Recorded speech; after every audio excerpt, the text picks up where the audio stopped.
Asia's big five is where you want to be if you want to make top dollar in overseas basketball. Now, those countries include Taiwan, Japan, South Korea, China, and the Philippines. These 5 countries are going to be the highest paying leagues in all of Asia. Now, of the 5, China has to be considered the leader of the bunch. Not only is it able to offer its imports $1 to $3 million on average, but it also has some of the highest overseas basketball salaries ever recorded. Now, obviously, salaries such as these are reserved for elite players such as former NBA players. But outside of China, it's really interesting because in Japan, there has also been multiple foreigners who have been able to rack up $1 million.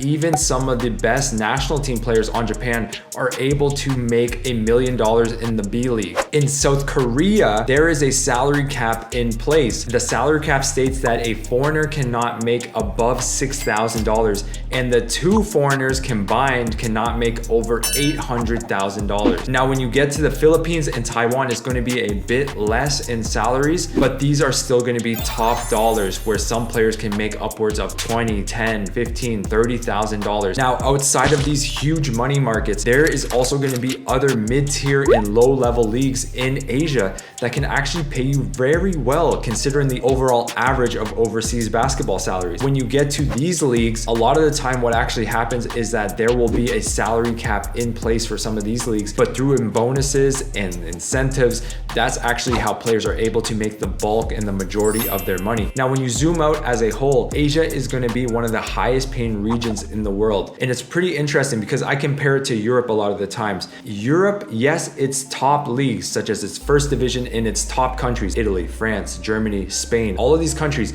they're gonna pay a huge amount of money. But the thing is, in Asia, besides its top 5, like its big 5, they're gonna have these other countries in place, but they pay much more than the 2nd divisions or the 3rd divisions or the 4th divisions pay in Europe. So Europe has a huge drop off from the top tier to then its 2nd, 3rd, and 4th tiers within the same country. Whereas in Asia, overall, when you look at it as a whole on a per league average, Asia pays more money because then you have all of these mid and low tier leagues. They're able to pay decent salaries to these players, and they are well above the average of what an overseas basketball player can play in. That's why I always say to players, if you are fortunate enough to actually play in Asia, then I would really recommend it. This is like the retirement paradise for overseas basketball players because it is not as competitive as European leagues.